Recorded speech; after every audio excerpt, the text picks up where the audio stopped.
아기가 양수 속에서 9달에서 10달 정도 지내며 생명을 만들어갑니다. 생명은 물에서 시작된다고 해도 과언이 아닐 겁니다. 옛날에는 물을 비롯한 여러 액체들이 신 앞에서 불결을 씻어내는 데 사용되었습니다. 나일강 물에 상징적으로 빠짐으로 생명이 소생하는 것을 의미하기도 했습니다. 물에 빠짐으로 물에 빠진 자는 신과 연결되고 신성을 부여받는다고 믿었습니다. 지금도 인도 겐지스강 중류의 바라나시라는 지역에서는 그 물을 신성시합니다. 지구촌의 지붕이라고 불리는 이 히말라야 산맥에서 발원한 이 겐지스 강은 이들에게 특별한 의미를 지닌다고 합니다. 바라나시는 인도인에게 있어 예루살렘과 같은 성지라고 하더군요. 그곳에서 장례를 치르고 화장하는 것이 그들의 평생 소원이라고 하죠. 화장한 그 물에서 목욕도 하고 수영도 합니다. 심지어 그 물을 마시기도 합니다. 삶과 죽음이 공존하는 땅입니다. 보건학적 위생은 거론할 수 없는 신성한 무언가가 있는 것이죠. 성경에도 구약 열왕기하 5장에 보면 물과 관련하여 기적을 보게 됩니다. BC 8, 9세기 고대 이스라엘에게 위협이 됐던 이웃나라 중 이스라엘의 북쪽에 위치한 아람이라는 나라가 있었습니다. 세계사적으로는 수리아라라고 하고 오늘날은 시리아 지역이 아마 여기 해당될 겁니다. 그 나라에는 나만이라는 위대한 장군이 있었습니다. 그런데 그 장군이 그만 나병에 걸리고 말았습니다. 이스라엘에서 잡혀온 여종으로부터 사마리아에 사는 엘리사 선지자에게 가면 나병이 나을 수 있다는 말을 듣고 신락 같은 희망을 안고 그 먼 길을 갑니다. 엘리사는 직접 치료하지도 않고 말로만 요단강에 가서 몸을 7번 씻으라는 처방을 내렸을 뿐입니다. 이에 나아만이 요단강에 7번 몸을 잠그니 그의 살이 어린아이 살같이 회복되어 깨끗하게 되었다고 합니다. 구약의 노아 방주와 물 심판을 신약 베드로전서에서는 영적으로 해석하고 있습니다. 노아 때 이 심판으로 사용되었던 그 물은 지금 그리스도인을 구원하는 세례를 미리 보여주는 것으로 묘사합니다. 세례는 육체의 더러움을 씻어내는 것이 아니라 예수 그리스도의 부활을 힘입어서 선한 양심이 하나님께 응답하는 것이라고 말합니다. 물세례가 구원의 예표가 될 수 있는 근거를 예수 그리스도의 부활하심으로 말미암아라고 밝히고 있습니다. 우리가 구원을 받는 것이 세례라는 의식을 통해서가 아니라 그리스도의 부활에 근거한 것이라는 겁니다. 하지만 세례라는 이 의식이 성도들이 부활하신 그리스도와 연합되어 있다는 것을 외부적으로 공표하고 확인하는 절차로서 중요함을 강조하는 것이죠.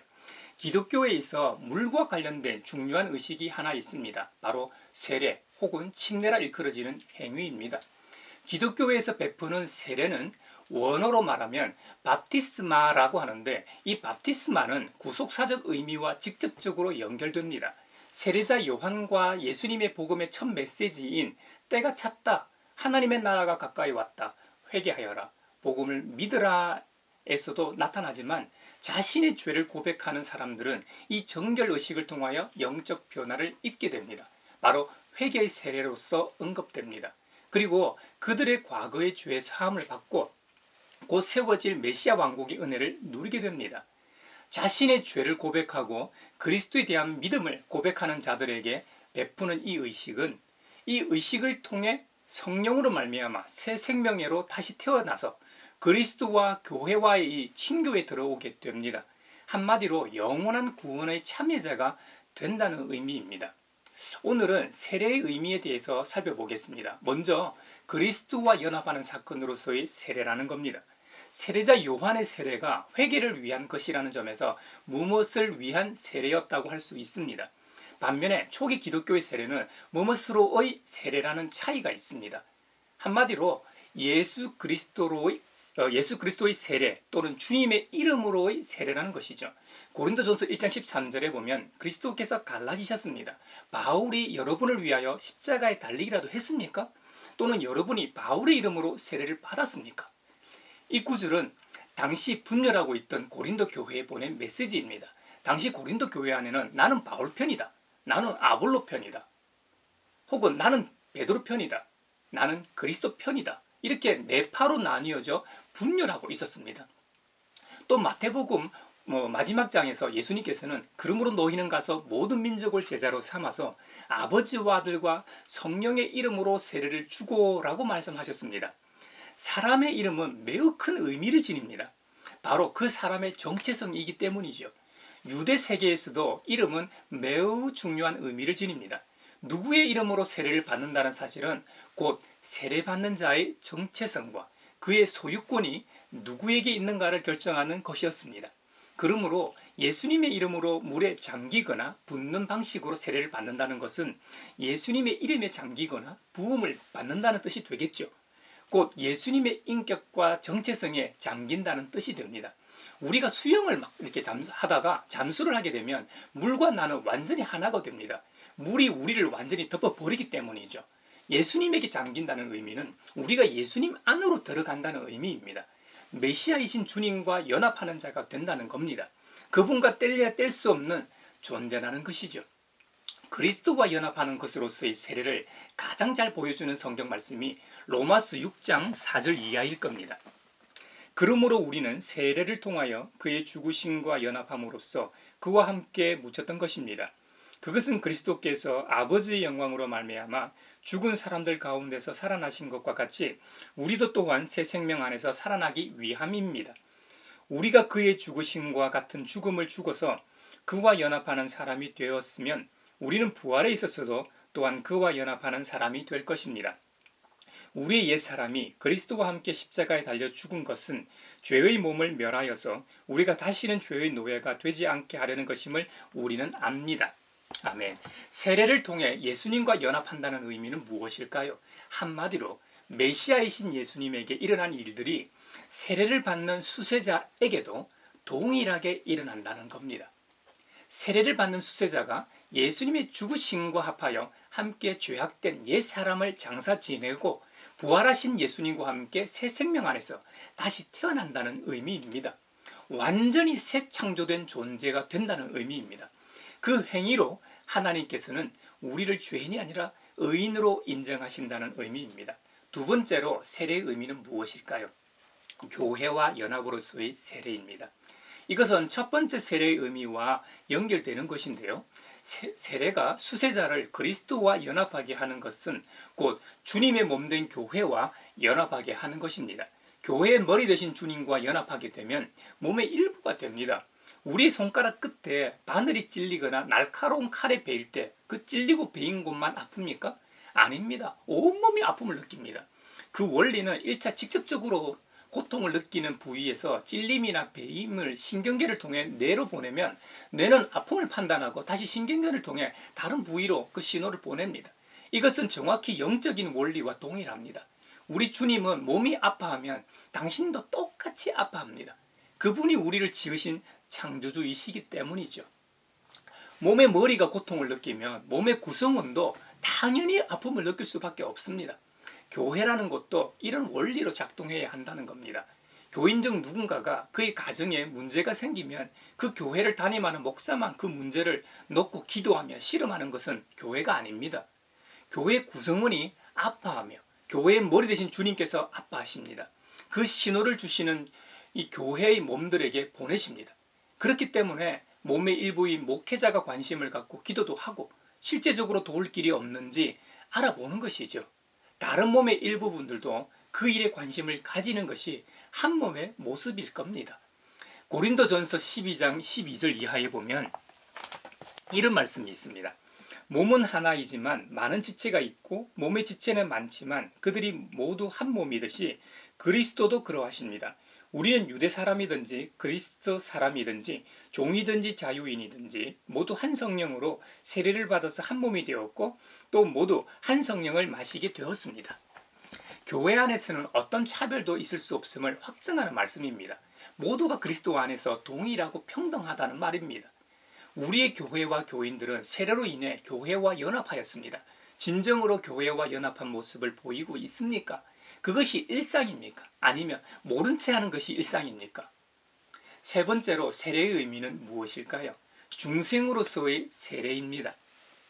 서두에서도 언급하였지만 사람을 포함하여 모든 생명체는 물이 없으면 살아갈 수가 없습니다. 물이 생명을 부여한다는 것은 모두가 인정하는 바입니다.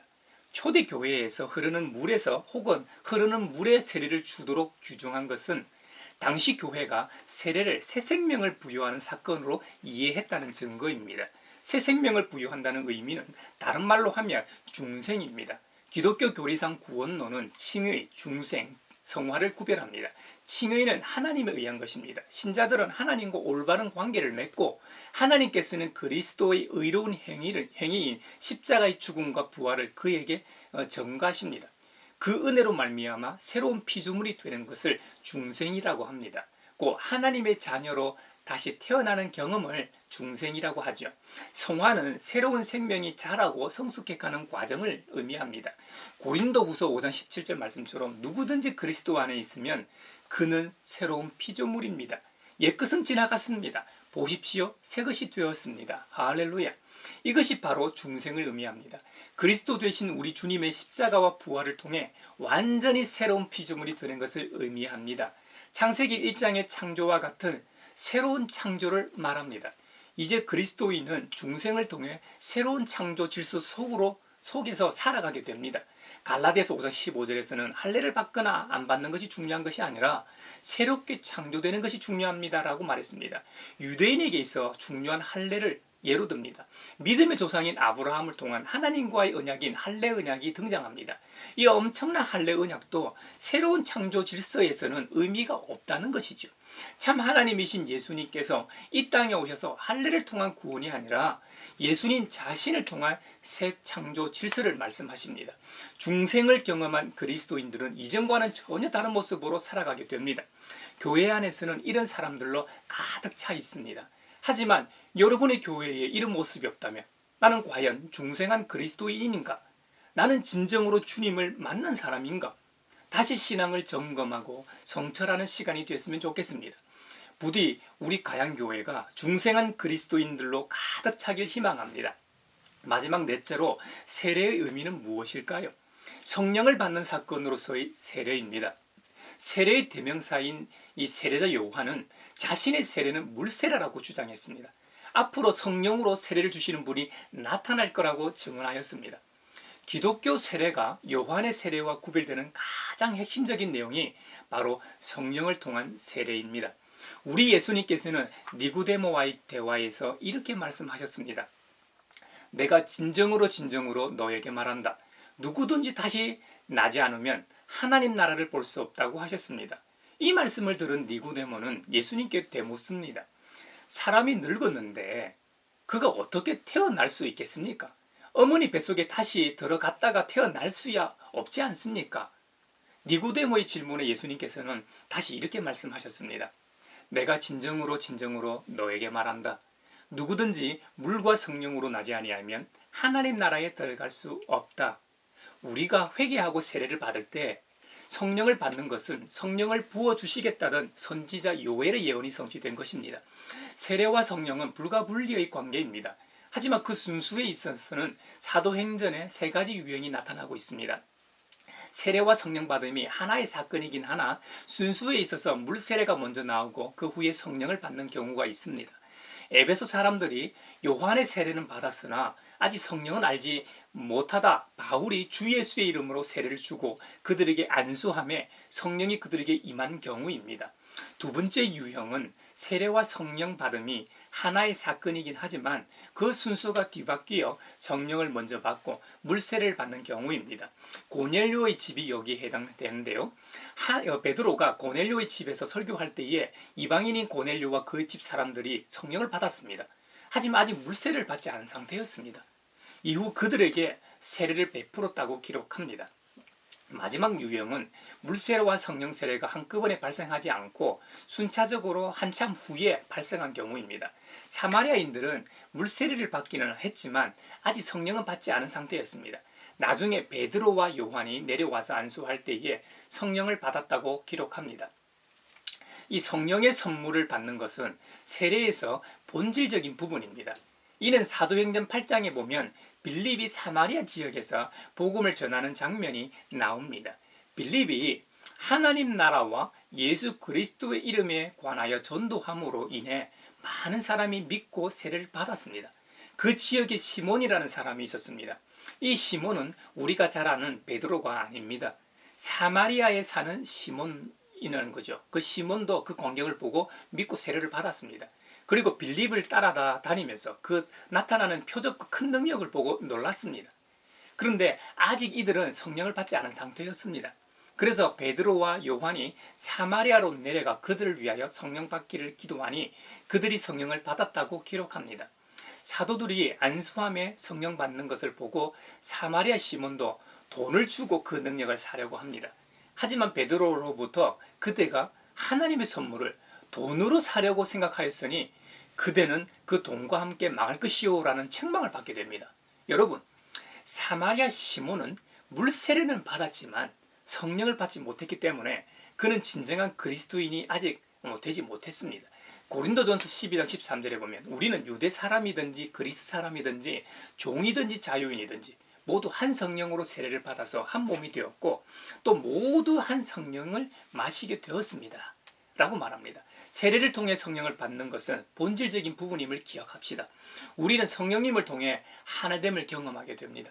그 성령님을 통해 우리는 예수님을 주라 고백하게 되고 성령님을 통해 우리에게 믿음이라는 것이 생기기 시작합니다. 눈에 보이지 않고 손으로 만져지지도 않고 귀에 들리지도 않는 하나님을 어떻게 알고 어떻게 느낄 수 있습니까? 이 신앙의 신비는 성령님의 운행과 역사로 가능하게 됩니다. 그러므로 성령을 받는 것으로서의 세례는 굉장히 중요한 의미가 있다고 하겠습니다. 저와 여러분이 그리스도인이라면 이미 물세례와 성령 세례를 받은 몸입니다. 혹시라도 여러분 가운데 물세례를 받았으나 아직 성령 세례를 경험하지 못한 분이 있다면 이 시간 성령님을 만나는 은총이 있으시기를 축복합니다. 아직 그리스도인이 아닌 분이 있다면 이 시간 예수님을 인정하고 영접하십시오. 그러면 여러분 인생에 예수님이 찾아오실 겁니다. 이전과는 전혀 다른 새로운 인생길이 펼쳐질 것입니다. 오늘 우리는 세례의 의미에 대해 살펴보았습니다. 세례를 받는다는 것은 먼저 그리스도와 연합하는 의미요. 둘째는 그리스도의 몸된 교회와의 연합을 의미하는 것이요. 셋째, 다시 태어난다는 의미에서의 중생을 경험하는 의미요. 마지막 넷째, 성령을 받는 사건으로서의 의미가 있음을 기억하시길 바랍니다. 이미 은총의 세례를 경험하신 분은 다시 세례를 받을 수 없으므로 교회에서 행해지는 세례식 때마다 자신이 세례받던 그때를 기억하십시오. 그리고 날 구원하신 한없는 은혜에 대해 감사하는 우리 모두가 되길 바랍니다.